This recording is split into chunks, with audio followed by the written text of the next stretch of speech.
Assalamualaikum warahmatullahi wabarakatuh. Kembali lagi di channel Berita Mistis. Untuk kisah kali ini masih ada sebuah cerita dari tulisannya Lentera Merah. Dan untuk kisah kali ini ada sebuah cerita yang berjudul Teror Rumah Dinas. Dan sebelum kita lanjut ke ceritanya, tekan dulu tombol like video ini. Dan jangan lupa tekan juga tombol subscribe channel ini. Nyalakan juga lonceng notifikasinya agar tidak ketinggalan cerita-cerita lainnya. Dan buat teman-teman yang punya pengalaman horor dan pengen dibawakan di channel ini, nanti teman-teman hubungi saja kontak admin kami yang ada di kolom deskripsi. Dan seperti apa untuk kisah kali ini, langsung saja kita masuk ke ceritanya.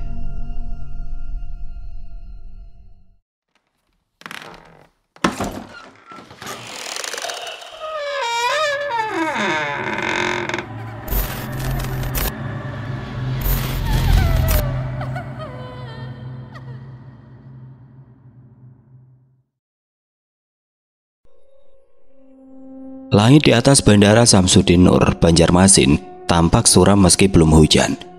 Awan menggumpal tebal, menahan cahaya mentari seakan enggan membiarkan terang menembus bumi Kalimantan. Ardi menatap keluar jendela mobil sambil menghela nafas panjang. Ia baru saja menyelesaikan laporan terakhir di kantor lamanya sebelum menerima surat tugas mendadak. Dipindah tugaskan ke sebuah kecamatan kecil di pelosok Kalimantan Tengah. "Pak, kita masih 3 jam lagi dari sini," kata sopir yang ditugaskan menjemput mereka. "Jalannya agak rusak, maklum, masuknya sudah wilayah pedalaman." Di jok belakang Rina duduk sambil memangku Naya yang tertidur kelelahan. Keringat membasahi pelipis perempuan itu, meski pendingin udara menyala. Entah kenapa suhu tropis atau karena firasat aneh yang tidak bisa ia jelaskan sejak mereka mendarat. "Kenapa harus sejauh ini, Pak?" bisik Rina, pelan namun cukup menusuk. "Nggak bisa minta lokasi lain?" "Sudah ditentukan, Ma. Katanya mereka butuh pegawai tetap di kantor kecamatan sana. Kalau kita bisa tahan setahun, nanti bisa ajukan mutasi lagi," jawab Ardi, mencoba terdengar optimis meski hatinya sendiri tidak yakin. Perjalanan yang begitu panjang dan melelahkan, sesekali dia melihat ke arah putri kecilnya. Ardi bersyukur karena Naya tidak menangis dan rewel selama perjalanan panjang ini. Perjalanan menuju desa kecil bernama Tanjung Lumah seperti memasuki dunia lain. Aspal perlahan menghilang, berganti jalan tanah merah yang dipenuhi lubang dan lumpur. Hutan mulai merapat di kiri dan kanan jalan, menciptakan lorong hijau yang gelap dan sesekali memantulkan suara-suara binatang yang tidak dikenal. Melihat keluar jendela mobil, Rina merasa gelisah sendiri. Dia merasa takut sekaligus khawatir melihat kondisi seperti ini. Entah dia akan betah atau tidak untuk tinggal di sini. "Masih berapa lama lagi, Pak?" tanya Ardi yang sejak tadi tidak kunjung melihat pemukiman warga. "Masih 1 kilometer lagi, Pak," jawab sopir tersebut. "Ini masih siang, tapi langit sudah gelap," ucap Rina melihat ke arah langit. "Iya, Bu, sepertinya akan segera turun hujan," jawab sopir tersebut. Angin mulai bertiup kencang ketika mobil mereka memasuki jalan kecil yang diapit semak belukar lebat. Pepohonan tinggi menjulang, rantingnya saling menjalin, menyisakan celah sempit di tempat cahaya bisa menyelinap. Di kejauhan samar-samar terdengar suara seperti dahan patah terinjak, namun tidak terlihat satupun binatang. Brak! Mobil tiba-tiba oleng ke kiri. Sopir mengerem mendadak, membuat tubuh Rina dan Ardi sedikit terlempar ke dalam. Naya terbangun, mengucek matanya bingung. Suara mendesis dari luar terdengar jelas. "Astaga!" teriak Ardi dan Rina. Naya menangis di sana dan Rina segera memangkunya. "Apa yang terjadi, Pak?" tanya Ardi. "Banyak, Pak, sepertinya pecah," ucap sang sopir, menepikan mobil ke pinggir jalan berlumpur yang sempit. Ardi menoleh ke belakang dan terlihat Rina sedang menenangkan Naya di sana. "Kalian tidak apa-apa?" tanya Ardi. "Ya, kami baik-baik saja, Naya hanya terkejut." "Syukurlah, aku akan lihat keluar sebentar," ucap Ardi ikut turun dari mobil menyusul Pak sopir. Udara lembab langsung menyergap, dan suara-suara yang samar dari dalam hutan semakin jelas terdengar. Burung-burung tidak dikenal bersuara lirih, diselingi bunyi ranting berderak tertiup angin. Langit benar-benar gelap sekarang. "Gimana? Bisa diganti?" tanya Ardi sambil memeriksa roda belakang kiri yang sudah kempes total, nyaris terlepas dari pelek. "Bisa, Pak, saya bawa ban serep, tapi jalanannya miring, jadi agak repot. Mohon ditunggu sebentar, jawab sang sopir sambil menunduk membuka bagasi. Rina keluar dari mobil sambil menggendong Naya yang masih mengantuk. Pak, gimana kalau kita kembali saja? Kita cari tempat penginapan dulu untuk istirahat. Rina melihat ke langit yang sudah gelap, seperti sudah mau maghrib, padahal masih pukul 3 sore. Perasaanku gak enak. Ardi menoleh padanya. Suaminya itu berusaha menenangkan Rina yang terlihat gelisah dan khawatir. Gak mungkin, kita tinggal 1 kilometer lagi. Kalau nunggu dan balik, keburu malam dan kita bisa terjebak di tengah hutan. Gak ada sinyal juga. Kita harus terus, Ma, ujar Ardi, menahan rasa cemas yang kini mulai menggerogoti pikirannya sendiri. Rina menggigit bibir. Ia tidak bisa membantah lagi dan hanya menuruti suaminya. Ia memeluk Naya lebih erat. Bocah kecil itu menatap ke arah pepohonan lebat, matanya membelalak perlahan. Ma, bisiknya pelan. Itu ada monyet besar di sana. Rina langsung menoleh cepat ke arah yang ditunjuk putrinya. Namun tidak ada apa-apa, hanya semak yang bergoyang diterpa angin. Gak ada sayang, ucap Rina. Ada di sana, ada monyet besar, matanya warna merah, jawab Naya dengan polos. Ardi yang mendengar itu juga ikut menatap ke arah hutan, tetapi tidak melihat apapun. Bukan sayang, udah kalian tunggu di dalam mobil saja ya, ucap Ardi menenangkan. Ma, bawa Naya masuk ke dalam mobil saja. Iya, Pak. Rina membuka pintu belakang mobil membantu Naya masuk ke dalam. Lalu ia ikut duduk di kursi sebelah putrinya. Namun meski berada di dalam mobil, rasa aman tidak benar-benar datang. Rina masih bisa melihat keluar jendela ke arah hutan lebat yang semakin menyesakkan pandangan. Naya duduk tenang, tapi bola matanya terus memandang ke arah jendela. Jemarinya menggeram erat boneka Barbie kesayangannya. Bibirnya bergerak membentuk senyuman, seperti sedang tersenyum pada seseorang. Rina melirik dan membungkuk pelan. Naya, kamu senyum sama siapa? Itu monyetnya tersenyum sama aku, Ma, jawab Naya dengan polos. Rina langsung merinding. Ia refleks memutar kepalanya ke arah jendela, tapi tetap tidak ada apa-apa. Hanya hutan yang terlihat tenang, terlalu tenang. Angin bertiup perlahan, membuat dedaunan bergoyang samar, namun tidak ada monyet. Tidak ada suara binatang, tidak ada apapun kecuali keheningan yang membuat jantung berdegup makin cepat. Sayang, jangan ngomong kayak gitu ya. Rina berusaha tersenyum meski wajahnya pucat. Tapi beneran, Ma, monyetnya besar, matanya merah. Tadi dia ngikutin kita dari jalan yang tadi, bisik Naya semakin pelan. Udah, mending kamu lihat video aja. Mau nonton di ponsel Mama, kartun Dora kesukaan kamu, ujar Rina mengalihkan perhatian Naya. Mau, jawab balita itu dengan ceria. Dia pun mulai asik nonton sambil menyuapkan cemilan ke dalam mulutnya. Di luar, suara kelak terdengar. Dongkrak sudah dilepas. Ardi dan sopir selesai mengganti ban. Sudah, Pak, kita bisa jalan lagi, ucap sopir sambil menutup bagasi. Ardi mengangguk dan masuk ke mobil. Ia duduk di depan, menatap sebentar kaca spion melihat Rina dan Naya di belakang. Naya anteng, tanya Ardi. Iya, dia asik nonton, Pak. Mobil kembali melaju, perlahan menyusuri jalan sempit yang berlumpur. Pepohonan makin merapat, langit makin gelap. Cahaya matahari benar-benar tertelan awan. Akhirnya mobil berhenti di depan pagar kayu setinggi dada orang dewasa. Catnya pudar, sebagian ditelan lumut dan jamur. Di baliknya berdiri rumah dinas yang akan mereka tempati. Bangunan tembok biasa, tidak terlalu tua, tapi tampak kusam dan berlumut karena lama kosong. Jendela-jendelanya tertutup rapat. Atap sengnya mulai berkarat dan pekarangan dipenuhi rumput liar. Di samping rumah terlihat sumur tua dengan timba yang menggantung miring. Rina menelan ludah. Kita beneran mau tinggal di sini? Ardi turun duluan, berusaha bersikap tenang meski jantungnya berdetak lebih cepat dari biasanya. Ia berjalan mendekati teras, membuka grendel pagar yang sudah berkarat. Terdengar suara krek panjang, seperti roda besi yang sudah berkarat dipaksa bergerak. Sopir ikut turun, membukakan bagasi. Maaf, Pak, saya cuma ditugaskan mengantar Bapak sampai sini. Besok mobil dinas datang bawa logistik. Ini kunci rumahnya, katanya menyerahkan kunci besi tua yang bentuknya seperti kunci peti zaman kolonial. Rumah ini kosong sudah hampir 5 tahun. Dulu sempat ditempati kepala sekolah, tapi sejak beliau pindah, Gak ada yang mau ngisi lagi. Tambah sopir itu pelan, seolah tidak ingin kalimat terakhirnya terdengar jelas. Rina menangkap maksudnya dan merasa penasaran. Kenapa gak ada yang mau, Pak?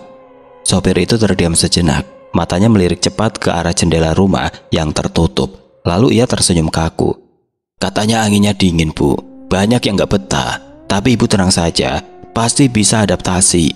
Selain itu warga di sini juga ramah-ramah. Setelah berpamitan, mobil itu pun pergi, menyisakan suara mesin yang perlahan tenggelam dalam keheningan hutan. Angin berhenti bertiup dan udara menjadi sangat hening hingga suara dedaunan jatuh pun terdengar begitu jelas. Ardi membuka pintu depan rumah dinas. Kunci tua itu berderit saat diputar. Begitu pintu terbuka, udara lembab dan aroma kayu lapuk langsung menyergap mereka. Bau itu seperti percampuran antara jamur, tanah basah, dan sesuatu yang sudah lama dikurung. Masuk mah, biar kita bersih-bersih sedikit, ujar Ardi mencoba menghidupkan suasana. Rina melangkah ragu sambil menggendong Naya. Langkah pertama mereka di rumah itu terasa berat. Lantai keramik yang mereka injak terasa lengket dan lembab. Lampu tidak langsung menyala ketika saklar ditekan. Butuh 2 kali klik sebelum akhirnya lampu kuning di ruang utama menyala, walau tetap redup dan berkelip pelan. Bah, apa kita akan benar-benar tinggal di sini? Tanya Rina mengutarakan lagi keraguannya. Ini benar-benar... Rina tidak bisa melanjutkan kalimatnya. Dia benar-benar merasa sesak, tertekan dan merasa ada yang sedang mengawasinya. Mungkin karena belum dibersihkan, jadi rasanya seperti menakutkan. Kita bisa ganti lampu dengan yang LED dan membersihkan bagian-bagian yang kotor. Kebetulan masih jam 4:30 sore. Aku akan ke warung dan membeli keperluan kita. Tadi aku lihat di depan sana ada warung sembako, ujar Ardi berusaha menenangkan istrinya. Rina mengangguk pelan meski wajahnya masih tampak pucat. Ia menatap lampu yang berkedip di langit-langit dengan sorot tidak nyaman. Cepat ya Pak, jangan lama-lama. Ardi meraih jaket tipisnya dan melirik ke arah Rina dan Naya. Anak itu sudah kembali tidur, kepalanya bersandar lemah di bahu ibunya. Ia mengangguk meyakinkan. Aku nggak akan lama. Begitu Ardi keluar dan menutup pintu, suara derit kembali terdengar. Rina menoleh cepat ke arah belakang, ke lorong gelap yang mengarah ke kamar-kamar. Tidak ada apa-apa di sana, hanya lorong panjang tanpa pencahayaan. Perlahan ia membawa Naya ke ruang tengah, meletakkannya di atas kursi panjang yang masih kokoh meski berdebu. Suara lantai yang melenguh setiap langkahnya seolah membuntuti dan mengikuti dari belakang. Rina mengusap kening, mencoba menenangkan dirinya sendiri. Itu mungkin suara tikus atau kecoa. Pikir Rina masih melihat sekeliling area rumah. Atapnya sudah ada kerusakan dan harus diperbaiki. Rina coba fokus pada putrinya, tapi kemudian suara ketuk pelan terdengar dari dalam lorong. Sekali, 2 kali, Rina membeku. Nafasnya tertahan, telinganya tajam mendengarkan. Tok, tok, tok. Bukan suara tikus, bukan suara kayu yang mengembang karena lembab. Ini ritmis, teratur, seperti seseorang mengetuk pintu dari dalam salah satu kamar. Rina memeluk Naya lebih erat. "Pak, cepat pulang, Pak," bisiknya pada diri sendiri. Dia berbisik pelan membaca doa yang ia hafal. Dia benar-benar takut dan gelisah. Sementara itu Ardi berjalan menyusuri jalan yang menuju warung. Udara sore mulai dipenuhi aroma tanah basah. Hujan belum turun, tapi langit semakin gelap, seperti akan hujan turun dengan deras. Suasana perkampungan itu tampak sepi. Rumah warga tampak berjarak dan tertutup rapat. Di persimpangan kecil ia bertemu seorang lelaki tua yang sedang duduk di bawah pohon mangga. Pakaiannya lusuh dan topi caping yang dipakai membuat wajahnya nyaris tidak terlihat. "Permisi Pak, mau tanya, warung sembako arah mana ya?" sapa Ardi sopan. Orang tua itu mendongak, matanya keruh dan seperti menatap menembus dada Ardi. Lalu ia mengangkat telunjuknya menunjuk arah kanan tanpa berkata sepatah kata pun. "Terima kasih," Ardi bergumam sedikit canggung. Tapi sebelum ia melangkah pergi, kakek itu tiba-tiba bersuara pelan, nyaris seperti gumaman angin. "Jangan buka kamar yang ketiga." Langkah Ardi langsung berhenti. Ia berbalik cepat, tetapi orang tua itu sudah tidak ada. Kosong. Bangku reot yang ada di bawah pohon mangga itu terlihat kosong, seakan tidak pernah ada siapapun duduk di sana. "Kemana kakek itu?" Gumam Ardi mencari sekeliling yang sepi. Apa aku salah lihat ya? Tapi apa maksud ucapannya tadi? Pria itu pun berusaha mengabaikannya dan melanjutkan perjalanannya menuju warung sembako. Sedangkan di rumah Rina memandangi lorong dengan mata berkaca-kaca. Suara ketukan sudah berhenti, tapi rasa tidak nyaman itu masih mencengkram. Ia mencoba menenangkan diri dengan coba memasak air minum di dapur. Tapi begitu ia membuka keran, air yang keluar berwarna kecoklatan. Bau logam tajam menyengat hidungnya. Ia buru-buru menutup keran, tapi tetesan air masih terus menetes dengan pelan. Seperti suara detik jam yang bergerak memutari waktu. Tiba-tiba terdengar suara langkah kaki kecil berlari dari arah lorong. Naya. Rina berjalan ke ruang tengah dan ternyata tidak ada Naya di sana.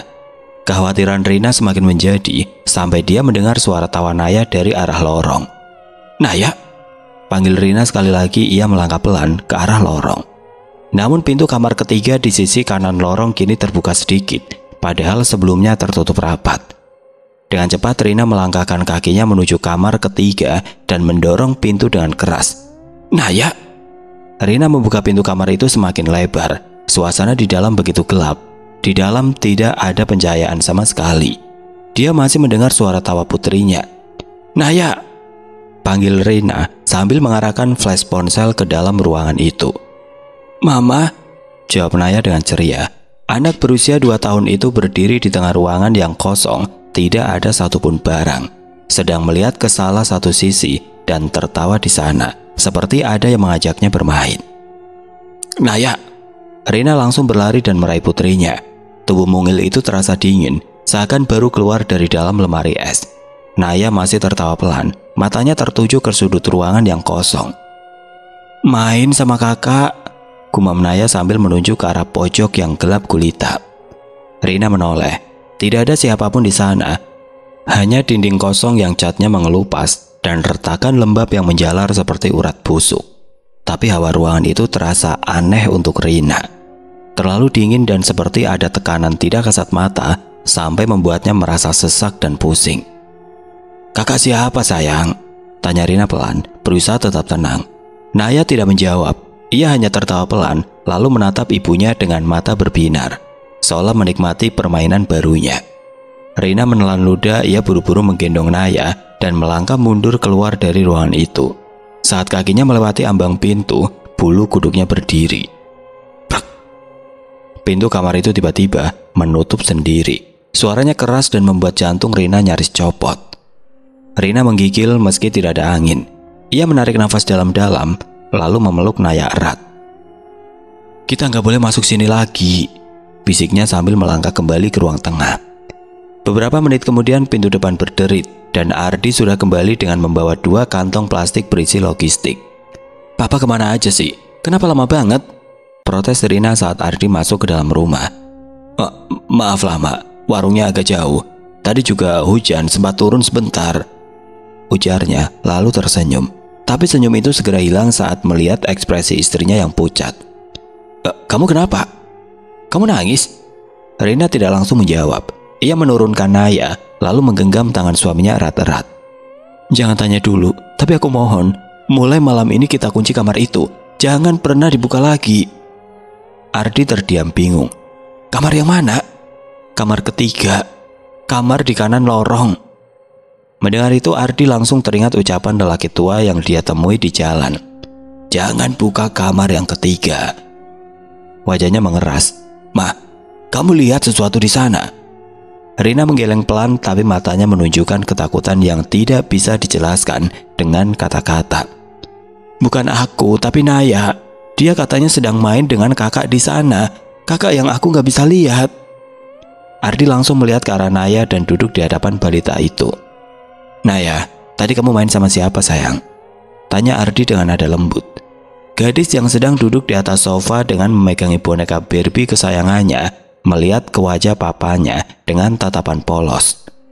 Aku main sama kakak, jawab Naya dengan polos. Ardi berusaha tersenyum meski dadanya terasa berat. Kakak yang mana? Kakak itu siapa namanya? Naya memeluk bonekanya lebih erat lalu menoleh ke lorong. Kakak nggak bilang namanya, tapi kakak tinggal di kamar itu. Kakaknya baik, tapi matanya serem, katanya pelan. seakan baru ingat sesuatu yang tidak menyenangkan. Ardi dan Rina saling berpandangan. "Apa maksudnya? Matanya serem," tanya Rina. Suara ibunya nyaris gemetar. Naya menggambar lingkaran dengan jarinya di udara. "Matanya hitam semua, Mama. Tapi kakak bilang nanti malam mau main lagi di kamarnya." Suasana langsung hening. Ardi berdiri dan menoleh ke lorong yang gelap. Pintu kamar ketiga itu masih tertutup, tapi kini terasa seperti ada sesuatu yang mengintai dari balik kayu tua itu. Suasana di dalam rumah tiba-tiba menjadi lebih dingin, dan hawa lembab mulai merambat dari lantai ke dinding. "Aku akan kunci kamar itu sekarang juga," ujar Ardi tegas. Ia mengambil kunci rumah dari gantungan dekat pintu masuk, lalu melangkah ke lorong. Setiap langkahnya bergema pelan, suara detik jam terdengar lebih keras dari biasanya. Saat ia berdiri di depan kamar ketiga, udara di sekitarnya seperti menebal. Nafasnya menjadi berat. Ia menggenggam kenop pintu dan memutarnya perlahan untuk memastikan tidak ada yang terbuka dari dalam. Setelah yakin, ia menutup kembali dengan keras dan menguncinya rapat-rapat. "Sudah aman. Sebaiknya kita bereskan kamar dan buka kain putih yang menutupi perabotan. Aku akan pasang lampunya," ujar Ardi. "Aku juga beli mie instan dan telur. Sementara untuk makan malam kita, besok kita bisa belanja perlengkapan lainnya," ujar Ardi. "Pak, tapi Papa yakin kita akan tinggal di sini?" tanya Rina benar-benar merasa ragu. "Iya, Ma. Kalau tidak di sini kita akan tinggal di mana lagi? Lusa juga Papa harus sudah bekerja di kantor desa.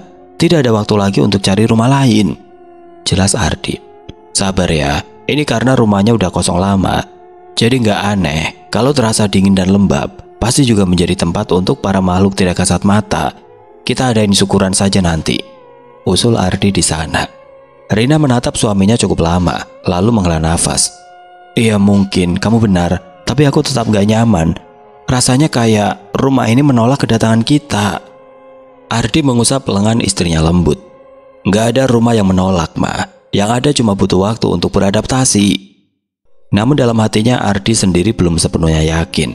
Ucapan kakek misterius itu, kamar ketiga, dan cerita Naya tentang kakak bermata hitam, semua itu membuat pikirannya tidak tenang. Sambil mencoba mengalihkan perhatian, Ardi menyalakan lampu tambahan dari stop kontak yang ada di dekat ruang makan. Lalu ia mulai membuka kain putih yang menutupi lemari dan meja kayu tua. Debu langsung berterbangan, membuatnya batuk kecil. Rina mengangkat Naya dan membawanya ke kamar utama yang sudah mereka pilih. Berusaha menghindari pandangan ke lorong kanan. Di dalam kamar, kasur tua masih tertutup plastik. Ia menurunkan Naya ke atas kasur dan duduk di sisi ranjang. "Mama, ini rumah punya kakak tadi ya?" tanya Naya dengan polos. "Ini rumah kita sekarang, sayang," ujar Rina tersenyum lembut di sana. "Oh gitu ya, jadi kita akan tinggal bareng kakak itu?"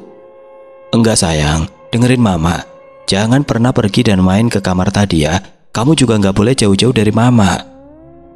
Naya masih diam menatap ibunya dengan tatapan polosnya. "Kakak itu kan orang asing, jadi Naya nggak boleh main sama orang asing." "Ya," ucap Rina memberi nasihat pada putrinya. Naya mengangguk perlahan, tapi matanya tetap menatap ke arah pintu kamar, seolah ada sesuatu yang memanggilnya dari sana. Rina mengelus kepala putrinya dan memeluknya erat. "Mama janji kita akan baik-baik saja di sini," bisiknya, lebih untuk menenangkan dirinya sendiri daripada untuk Naya.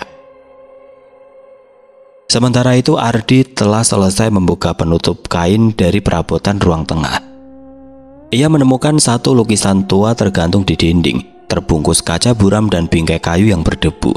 Lukisan itu menggambarkan seorang anak perempuan berdiri di depan rumah dinas ini, dengan wajah samar dan mata yang tampak gelap. Ardi menatapnya dalam-dalam. Ada sensasi aneh di dadanya. Lukisan itu terlihat nyata dan seperti hidup. Tiba-tiba, terdengar bunyi kayu lantai di belakangnya, membuatnya menoleh cepat. Tidak ada siapa-siapa. "Ma, kamu di kamar sama Naya ya?" serunya ke arah kamar. "Iya, kami udah di dalam," jawab suara Rina dari balik pintu kamar. Ardi mencoba melupakan kegelisahan yang mulai mencuat. Dia memunguti dan mengumpulkan semua kain putih yang jadi penutup semua barang di sana. Tapi sudut matanya menangkap sesuatu dari pintu kamar ketiga. Dia menoleh ke arah kamar tersebut. Ternyata masih tertutup rapat. Mungkin cuma halusinasi, gumamnya dan memutuskan untuk pergi ke dapur dan memasak mie instan. Saat itu muncul sosok hitam itu berdiri mematung, seperti bayangan yang lepas dari tempatnya. Tingginya menyerupai anak kecil, tapi bentuk tubuhnya kurus, terlalu kurus, dengan kepala yang sedikit miring ke satu sisi, seolah lehernya pernah patah. Matanya hitam legam, tidak bercahaya, menembus lorong yang gelap. Perlahan sosok itu bergerak, tidak berjalan, tapi meluncur pelan menyusuri lorong, melewati dinding yang rembes dan kusam, menuju ruang dapur. Suara jam dinding yang bergerak menunjukkan pukul 01.47.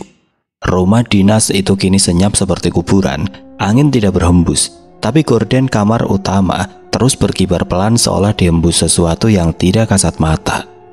Rina tidak bisa tidur. Dia bangun dari posisinya dengan melihat ke arah Naya, kemudian Ardi ikut bangun di sana. "Nggak bisa tidur, Ma?" tanya Ardi. "Iya, Pak, aku nggak bisa tidur, apalagi Naya rewel dari tadi. Setiap tidur sebentar, dia akan terbangun dan kembali rewel," jawab Rina memperhatikan wajah Naya yang terlihat gelisah dalam tidurnya. Sesekali menggertakkan gigi atau mengerengek kecil, Ardi duduk di atas ranjang memperhatikan wajah Naya yang terlelap juga. "Mungkin dia kecapean karena perjalanan jauh," ucap Ardi. "Apa badannya demam?" tanya Ardi. Rina menyentuh keningnya. "Tidak sih, Pak." Tiba-tiba terdengar suara. Krak, krak. Langkah kecil terdengar dari atap rumah mereka. Ardi dan Rina langsung menoleh ke atas dan suara semakin jelas dan kencang. Seperti seseorang tengah berjalan di langit-langit kayu yang rapuh. Langkahnya pelan, menyusuri dari sisi barat, mendekat ke arah kamar mereka. Krak, krak, Pak. Rina memegang lengan Ardi karena takut, sambil melindungi Naya di sana. Kemudian suara itu menghilang tepat di atas mereka. Duk, duk, duk. Sesuatu menghantam plafon kamar dari atas, keras, cepat, seperti seseorang atau sesuatu yang melompat dan menghantam dari dalam. Rina menjerit kecil, buru-buru menutup mulutnya agar Naya tidak terbangun. Ardi berdiri, keringat dingin membasahi pelipisnya. Ia menekan saklar lampu hingga menyala terang. Pria itu menengadahkan kepalanya ke atas dan plafon rumah tampak bergoyang pelan. Lembaran kayu tua itu menonjol keluar sedikit, seperti ada tangan yang mendorong dari baliknya. Terdengar seperti kuku panjang yang menggores plafon dari dalam. Seketika, sak, lampu kamar itu meledak memperlihatkan percikan api.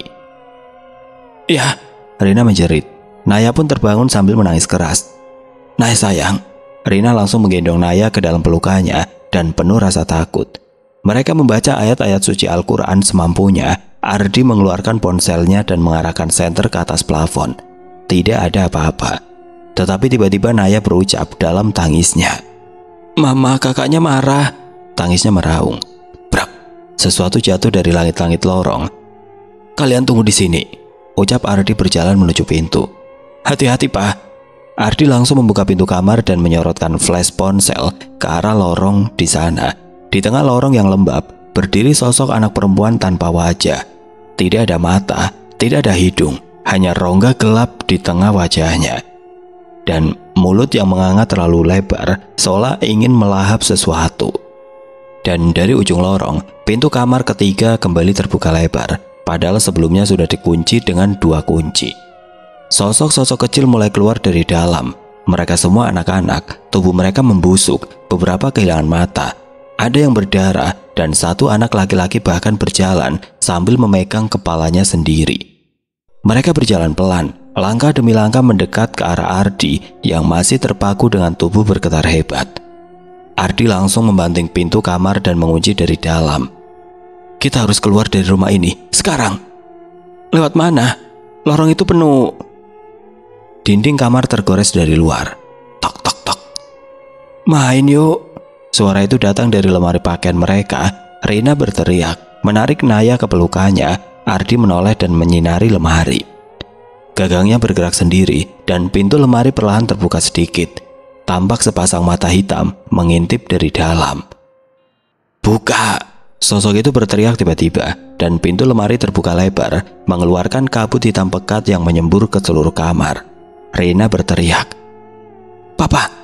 Ardi langsung menerjang jendela kamar, menghantamnya dengan bahu. Brak! Kaca jendela pecah di sana. "Cepat keluar dari sini," ucap Ardi.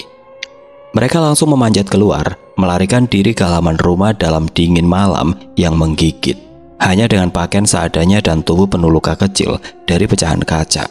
Mereka berlari keluar pekarangan rumah dinas yang tampak jauh lebih suram dalam cahaya bulan pucat. Dari balik jendela yang pecah, sosok anak perempuan bermata hitam itu mengintip keluar. Mulutnya terbuka. "Kalian sudah masuk rumahku. Kalian tidak akan pergi jauh. Ayo main." Suara anak-anak yang sangat keras membuat takut. Naya pun di sana menangis ketakutan dan bertanya siapa mereka karena sangat menakutkan. Mereka berlari membelah kegelapan, nafas memburu dan kaki berderap tidak beraturan di tanah becek halaman belakang. Pepohonan di sekitar rumah dinas bergoyang, diterpa angin malam, seolah ikut menyaksikan pelarian mereka yang putus asa. "Papa, siapa mereka? Aku takut." Tangis Naya pecah dalam pelukan Rina, tubuh kecilnya menggigil hebat. "Gak apa-apa sayang, Mama di sini, Papa juga." Rina berusaha menenangkan meski hatinya remuk oleh rasa takut. Karena rasa penasarannya, Ardi kembali menoleh ke arah rumah itu. Dia melihat di balik jendela yang hancur itu bukan hanya satu sosok yang mengintip, tetapi ada 5, semua wujud anak-anak, tubuh-tubuh kecil yang pucat membusuk. Kepala mereka terkulai miring, mata hitam tanpa bola mata mengawasi tajam, dan senyum menganga lebar di wajah mereka, dan mulut mereka serempak membuka. "Ayo main." Suara itu bergema seperti gema dari sumur neraka, memegahkan dan menyesap langsung ke dalam tulang.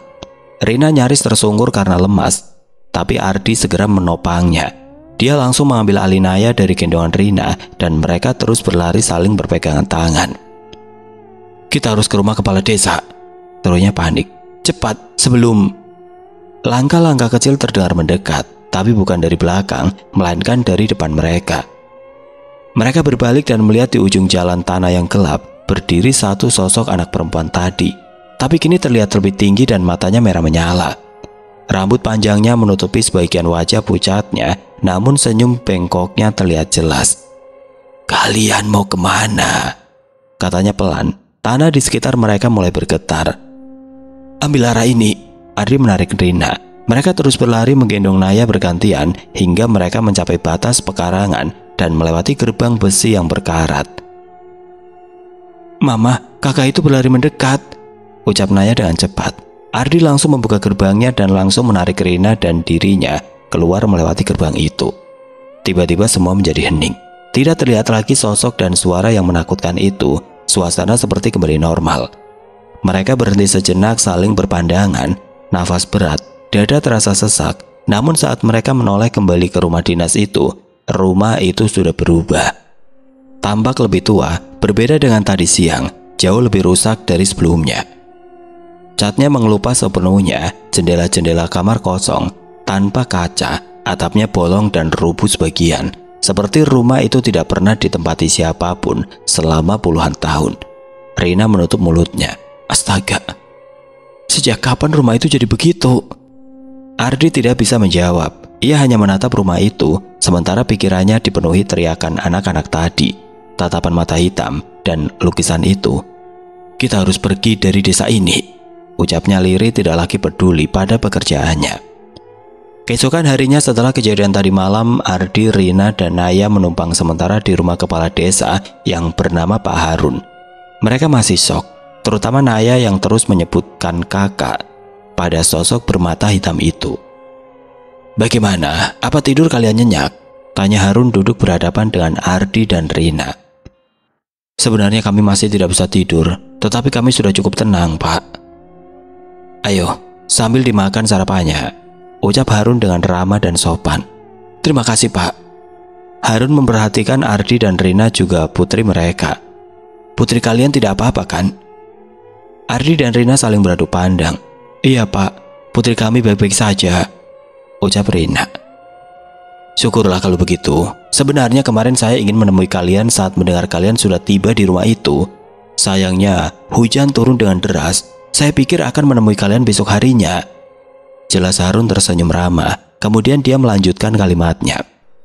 Ada hal yang harus kalian tahu juga tentang rumah itu. Rumah dinas itu?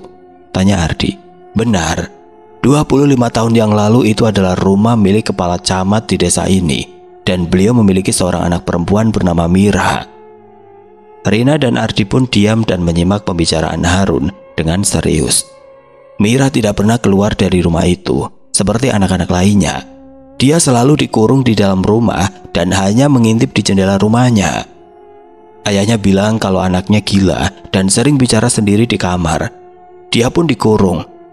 Bahkan sering juga disiksa. Warga bilang suatu malam Mira menghilang. Ayahnya bilang anaknya dikirim ke rumah saudaranya. Tapi banyak yang tidak percaya. Mereka yakin terjadi sesuatu pada Mira. Rina menutup mulutnya. Ya Tuhan. Rumor lain katanya setiap warga yang melewati rumah itu di malam hari sering sekali melihat sosok menakutkan yang mengintip dari balik jendela kamar.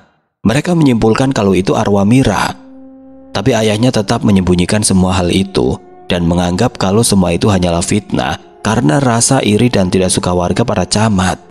Hingga suatu ketika, keluarganya satu persatu ditemukan tewas dengan mata hitam pekat, termasuk Pak Camatnya. Sejak itu rumah itu dibiarkan kosong. Kami yang takut pun tidak pernah berani membukanya. Sampai 5 tahun kemudian, rumah itu direnovasi dan akan dijadikan rumah dinas. Kami sudah melakukan pengajian dan pengusiran setan. Ardi dan Rina masih menyimak dengan serius. Sampai ada beberapa keluarga yang menempati rumah dinas itu dan rata-rata mereka tidak pernah bertahan lama. Paling lama 1 bulan mereka tinggal, tapi anak-anak laki-laki mereka ditemukan tewas tenggelam di bak mandi kamar mandi. Kemudian ada juga keluarga lain yang bertahan 2 minggu dan kasusnya juga sama. Kedua anaknya tiba-tiba demam tinggi dan meninggal dunia. Beberapa tahun lalu anaknya kepala sekolah, dia sudah cukup besar, mungkin kelas 5 SD. Dia meninggal karena tiba-tiba loncat dari atas pohon besar yang ada di belakang rumah itu. Sampai kalian datang dan kalian yang paling sebentar di sana.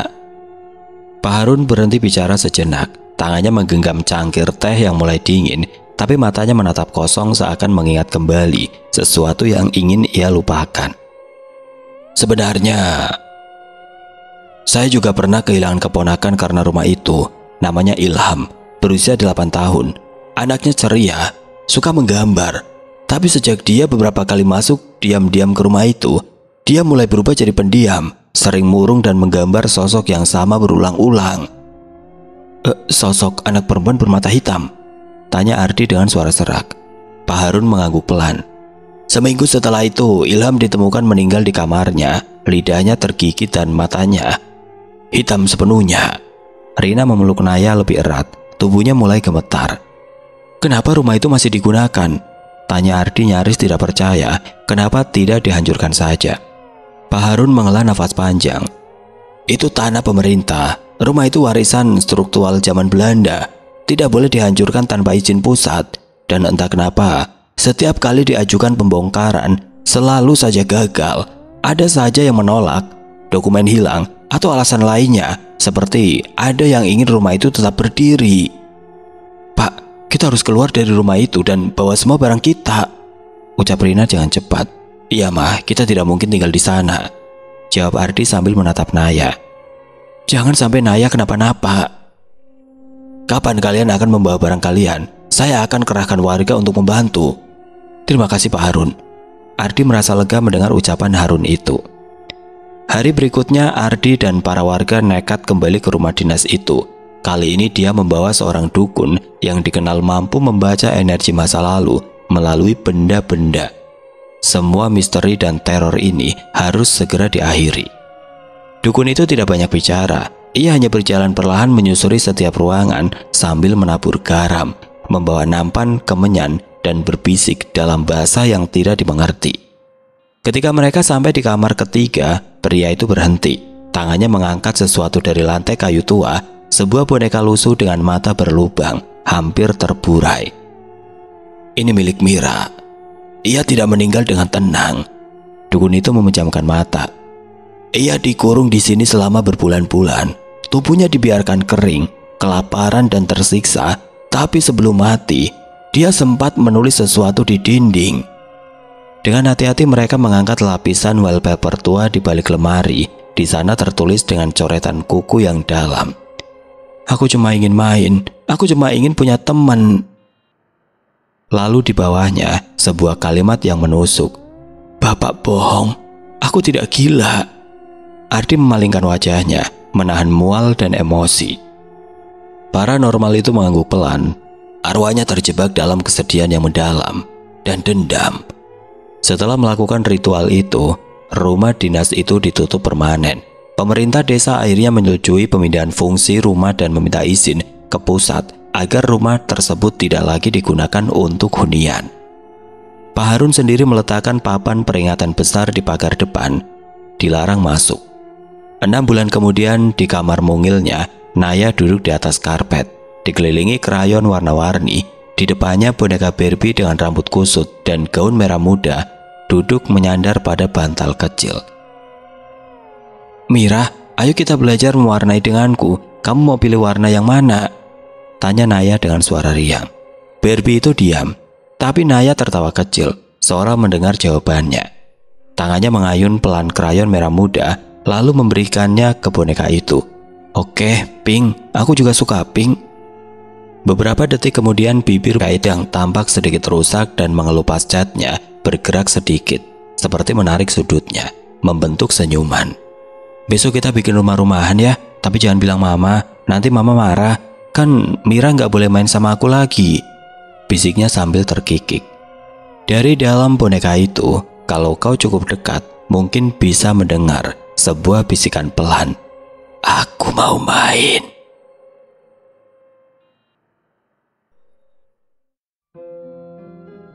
Oke teman-teman, sekian untuk kisah kali ini. Bagaimana menurut kalian tentang kisah ini? Tulis komentar kalian di kolom komentar. Dan buat teman-teman yang baru bergabung, jangan lupa untuk like, komen, share, serta subscribe channel ini. Dan nantikan kisah-kisah horor berikutnya tetap di channel Berita Mistis. Wassalamualaikum warahmatullahi wabarakatuh.